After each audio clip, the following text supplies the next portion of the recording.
Пианино для всех, что расположено в столичном Кировском парке, вновь настроены и готовы к этюдам на свежем воздухе. Напомним, это ежегодный проект, который зародился 12 июня 2019 года.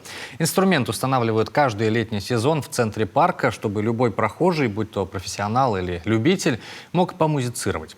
Впрочем, музыкальный инструмент – это сложный механизм, которому свойственно ломаться, и время от времени его нужно приводить в порядок и настраивать. Сейчас 11 час, где-то через часик влажность будет около 80%. А инструменту положено находиться при влажности от 40 до 60. То есть здесь и дожди, а все болячки в нем – это сумма дождей. И чем меньше эта сумма, тем лучше. Поэтому 5 месяцев, не больше. Вот 12 июня выставляем, и примерно на покров он ходит на зимовку.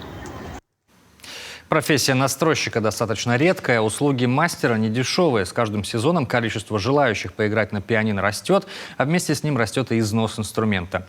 В предыдущие годы хозяева оплачивали ремонт из своего кармана, но за прошлое лето пианино пришло в негодность. С финансовой поддержкой выступила одна из крупных строительных компаний города.